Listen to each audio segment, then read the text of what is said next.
Hello, everyone. My name is Larry Roberts. I'm a professor at ASU Law School and executive director of the Indian Gaming and Tribal Self-Governance programs. I've been asked to present a discussion in terms of what to expect from the Biden administration in the coming years. And so I'm really happy to join you all today and thank you for joining this session.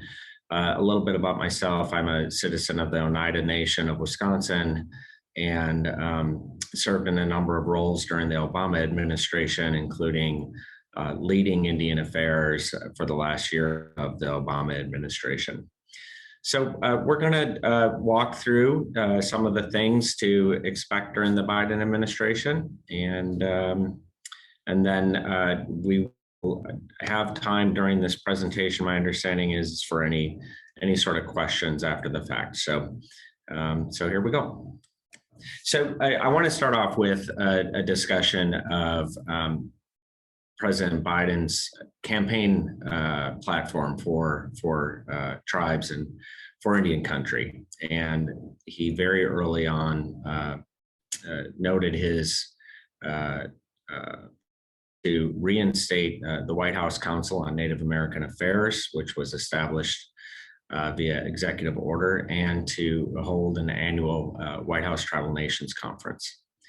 He also pledged to appoint Native Americans to all areas of the government within his administration, and pointed out his strong support for appointing Native Americans based on his leadership as vice president during the Obama administration. And so we see that the administration is in its early stages. They've been in office since January 20th, and we already see a number of political appointees from Indian country. Obviously, Secretary of Interior Holland was confirmed and sworn into office as the Secretary of the Interior. President Biden has also appointed other natives across the administration. So he named Libby Washburn as his special assistant to him for Native American Affairs. And this is a position that is similar as the Obama administration, where Kim Teehee and Jody Gillette and Karen Diver had served previously. He also appointed Pawi Rivera as the Director of Tribal Affairs in the Office of Intergovernmental Affairs at the White House. So we have two superstars from Indian country in the White House. We also have a number of appointments at the Department of the Interior. Brian Newland, who served as chairman of the Bay Mills Indian Community, is the Principal Deputy Assistant Secretary for Indian Affairs. We also have Bob Anderson, who is the Principal Deputy Solicitor for the department. And so those two individuals are the highest political appointees, both within the Solicitor's Office and within the Assistant Secretary for Indian Affairs Office at this time. They've also brought in Anne Marie Bledsoe Downs as the Deputy Solicitor for Indian Affairs. And she previously was a professor at ASU Law. Also named Natalie Landreth as the Deputy Solicitor for Land. So again, political position within the Solicitor's Office. Natalie formerly served as an attorney at the Native American Rights Fund.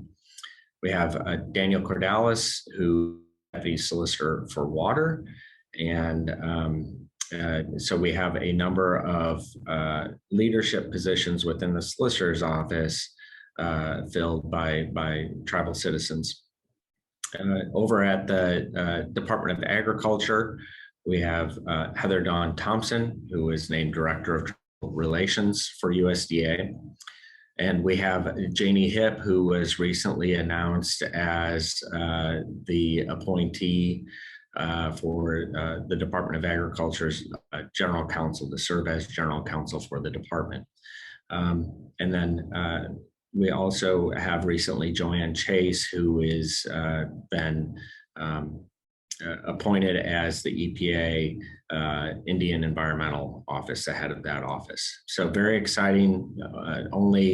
Obviously, we're only weeks into the administration, and we already have President Biden living up to his campaign promise of appointing a number of natives to high-level positions across the administration. And I'm sure I'm missing some. It seems like there new people join the administration every, and I'm sure that this list is just going to continue to grow. So one of the campaign promises and key aspects of President Biden's platform for how he would serve as president of the United States for tribes was to ensure that consultation among tribal nations was meaningful. And so very early on, you see him taking actions to implement that virtually from day one. So with regard to consultation, what has President Biden done so far?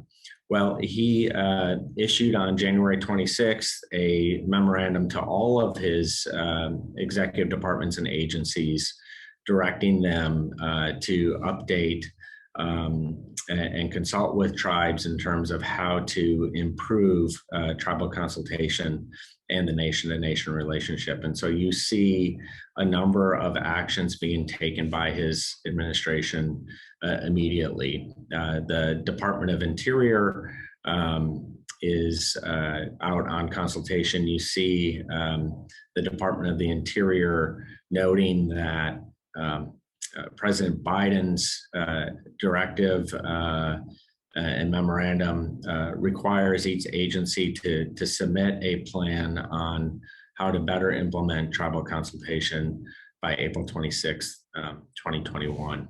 And that's for every agency within the executive branch is doing that as we speak. And so you'll also see the United States Department of Agriculture also consulting on this memorandum in terms of strengthening the nation-nation relationship and improving tribal consultation. So these two examples are from Interior and Agriculture, but like I said, every is engaging in consultation with tribes on how to improve consultation across the federal government, and those plans for each agency will be submitted to the Office of OMB, within the next month here by April 26th. Let's move a little bit to President Biden's platform as it relates to many of you that are attending this conference. So he put out a very strong statement in terms of restoring tribal homelands, addressing climate change, and safeguarding natural and cultural resources of tribes. And so this is a keystone part of his platform. And very early on, he noted that one of the things that he wants to improve is to improve the land in the trust process so that it doesn't take years to place land in the trust. He noted that during the Obama administration, over 500,000 acres of land were placed in the trust. He wants to improve that. And so I would expect all of you will be engaged in this process as they move forward, because so much of The delays, it seems, sometimes revolve around issues such as title and providing clear title to the department, as well as surveys and other issues. And so this is a place where the administration is really going to need your input in terms of how to improve the land and the trust process. But I think it's a powerful statement by the President of the United States to commit that this is one of the most important roles that the federal government plays with regard to the federal government relationship with tribal governments.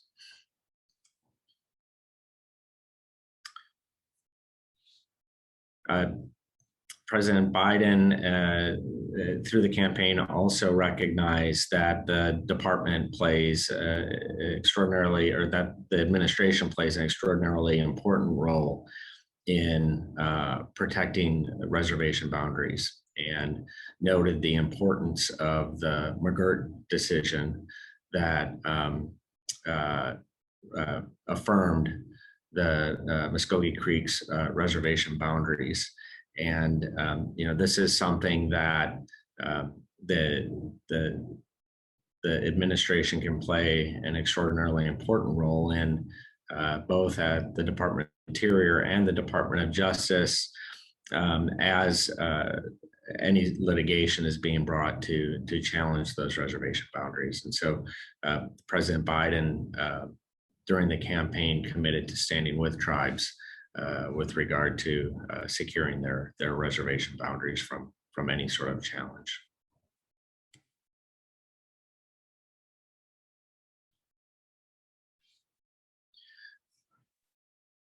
President Biden also recognized the importance of upholding the leasing and right-of-way regulations that had been modernized during the Obama administration. And I'm sure many of you at this conference worked on these issues and submitted comments to the department. And so this, again, is another area where you all will play a critical role in making sure that any improvements that are needed to those regulations are something that the department can take into consideration. And so, again, the president here during the campaign committed to working closely with tribes to ensure that any federal actions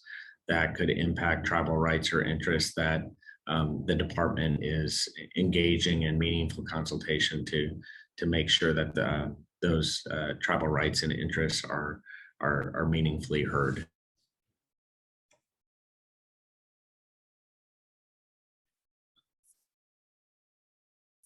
Another key component of the president's platform was to ensure the protection of natural and cultural places, and noted the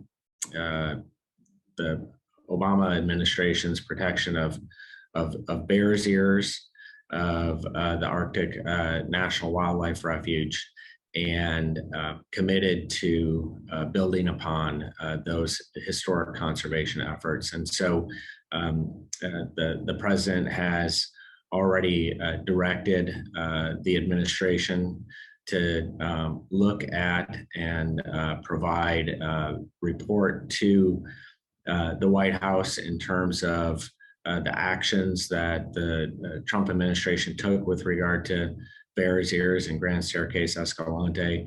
And I know that Secretary Holland has started on the job this week, sworn in, and there's already news reports that she will be headed to Utah to meet directly with all of the interested stakeholders on those issues. And so we can also see, in addition to Bears Ears and Grand Staircase Escalante, the Biden administration working to conserve 30% of the nation's lands and waters by 2030. as a goal. And so that, I think, will be a key issue and key focus of the administration moving forward over the years in terms of conserving those lands and waters. Also important to note for many of you that the platform here acknowledges a greater role for tribes in the management of public lands. And we saw those steps being taken also during the Obama administration with the establishment of Bears Ears and a meaningful role for tribes to partake in the management of Bears Ears. And here we see candidate Biden, now president, stating his goal that tribes will have a greater role to play in the management of public lands.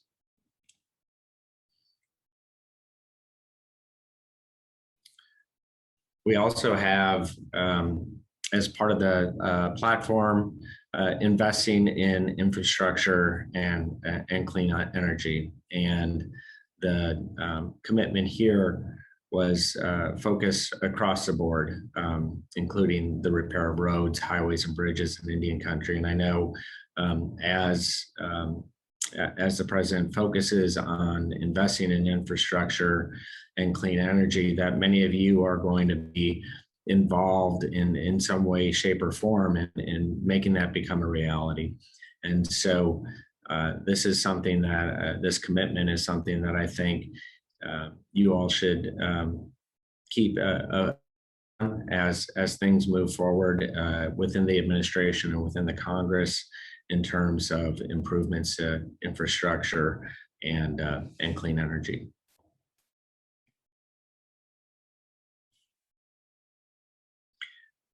As part of the commitment to infrastructure, candidate Biden committed to a number of different aspects of improving and expanding broadband within Indian country, and also improving water infrastructure within Indian country. And so these are two areas of broadband and infrastructure where I think it will be a focus by the administration, and this will be an all of government approach given the many different departments that are involved in these endeavors within Indian country.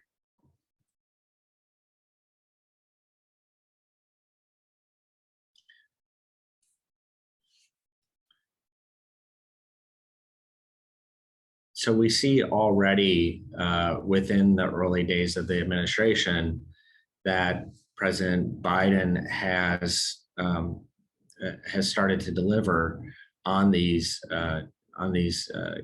campaign platform. And so we see that very early on with the rescue plan that was just signed into law by the president. $20 billion to tribes to respond to the COVID crisis. But as part of that response, it includes investments in infrastructure, including water and sewer and broadband. And so this total rescue plan provides over $31 billion to Indian country, the largest expenditure and investment within Indian country within our lifetime. $6 billion for Indian health programs, $900 million to the Bureau of Indian Affairs to provide to tribes for tribal governmental services. You have a significant investment of $1.1 billion to Native education programs, which would include the Bureau of Indian Education, tribally operated schools, and then tribally operated colleges and universities. You have a $1.2 billion investment with regard to tribal housing. So again, an area where many of you may be involved in some way, shape, or form in helping to implement that. And then you see grants to address language preservation, and continuation, given that so many of our elders across Indian country, unfortunately, have been so impacted by COVID. And then we have 19 million to combat domestic violence within Indian country. So you see a very significant influx of investment within Indian country to address the overall impacts of COVID. And I think it is a real opportunity for tribes across the country to utilize these funds. The funds won't expire until 2024. So there's a real opportunity there to have meaningful investment within Indian country. So what to expect in the coming months? Within the coming months, we're going to see President Biden's first proposed budget. And, you know, during the Trump administration, President Trump, his budgets continually sought to cut the budget for Indian affairs across the administration. The Congress pushed back on those proposed budget cuts and continued to fund at levels that Congress had previously enacted. The difficulty with that approach is if you do not have the president leading the way, arguing for increased investments within the Indian country, it makes it harder for Congress itself to increase those investments. So I would expect that the president's budget is going to take into account the significant needs of Indian country. I think it's well known that the budget has historically fallen short with regard to the significant needs of tribes across the country. I believe that this president's budget will certainly build upon the progress of the Obama administration. I think we'll see revised consultation policies across the administration, given the president's direction to agencies to look at those policies and look at how to improve them and to report their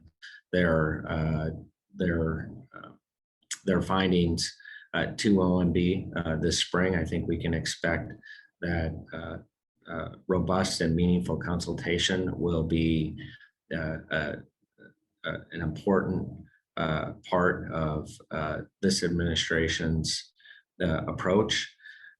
We have already seen Secretary Holland in her first press conference talk about the importance of meaningful, robust, and early tribal consultation.